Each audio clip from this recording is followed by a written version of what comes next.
तुम्ही मला ओळखता, मी तुम्हाला ओळखतो, परंतु रीतसर निवडणूक पत्र घेतल्यानंतर पहिल्यांदा मी आपल्यासमोर आलो आणि आज मी जाहीर करतो की निवडणुकीमध्ये माझा राज्यसभा सदस्य म्हणून निवड झालेली आहे, मी विजयी झालो हे सांगण्याकरता आपल्या मार्फत आलो. आपण मीडियामार्फत सगळं ऐकलेलं आहे, परंतु रीतसर माझी निवडणूक प्रक्रिया पार पडली आणि त्याच्यामध्ये निवडून आलो. एक माझ्यासाठी भाग्याचं दिवस की जिल्ह्याचा विकास करण्यासाठी मला एक राज्याच्या उच्च हौसमध्ये बसण्याची संधी आली. त्या उद्देशानं आपल्याला सगळ्याला परिचित व्हावं, आपल्याशी हितगुज करावं या उद्देशानं आले. आपल्याला काही विचारायचं असेल तर आपल्याला परवानगी आहे. बाबतीमध्ये परवाच एक बैठक झाली. 16 मार्चला आझाद मैदानावर होळकरांची जयंती साजरी करून मोठ्या प्रमाणात धनगर समाज गोळा होणार होता. त्या संदर्भात माननीय मुख्यमंत्र्यांनी बैठक बोलवली.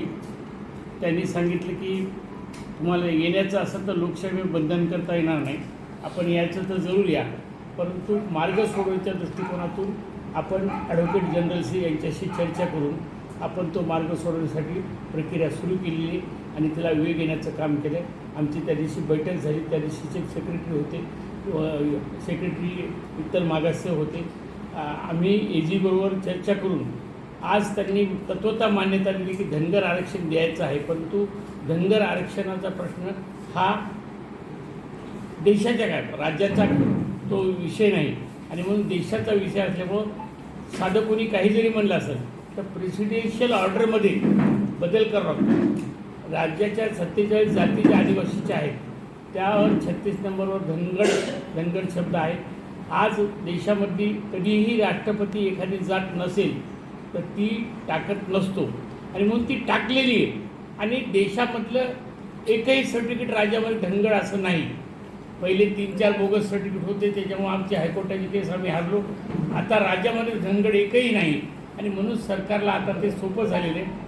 धनगड आदिवासीच्या प्रेसिडेन्शियलमध्ये असलेले ऑर्डर हेच धनगर आहेत, ही दुरुस्ती करण्याचा अधिकार केंद्राला असल्यामुळं कायदेशीरदृष्ट्या आपल्याला प्रक्रिया पूर्ण करण्यासाठी मुख्यमंत्र्यांनी शब्द दिलेला आहे आणि म्हणून उद्या 16 तारखेला आम्ही तो शब्द उद्या तिथं जमून सगळे महाराष्ट्रातले जवळपास 25-30 हजार लोक जमणार आहेत आणि त्या ठिकाणी पुढची प्रक्रिया ठरणार आहे. मला खात्री आहे की माननीय मुख्यमंत्रीच आणि भारतीय जनता पक्षच हात देऊ शकतो, कारण याच्यापूर्वी जे काही सरकार होतं बघा, भारतीय जनता पक्षाने 2दा राज्यसभा दिली, याच्या आधी महात्मेने दिली, यानंतर मला दिली. भारतीय जनता पक्षाने सभापतीसारखं पद आम्हाला दिलं आणि भारतीय जनता पक्षाने या सरकारने देवेंद्रच्या मी मनापासून धन्यवाद देतो की आदिवासीला असणाऱ्या सवलती 22 GR काढून आमच्याकडे दिल्यात. आज 1 लाख धनगर समाजाचे पोरं इंग्रजी माध्यमातून मोफत शिक्षण घेतात. म्हणजे आज ते यासाठी दिवसापासून आम्ही पाठपुरावा करतो. त्या पाठपुरावाला यशसुद्धा आलं होतं आणि 2024ला GR सुद्धा निघाला होता, परंतु अधिकाऱ्यांनी त्याच्यावर कारवाई केली नाही आणि म्हणून पहिलं काम मी खासदार झाल्यानंतर काल माननीय मंत्री महोदयाला बोललो. त्यांना सांगितलं की GR पैनगंगानगरला 9 ऑक्टोबर 2024ला आपल्याला मी देणार आहे.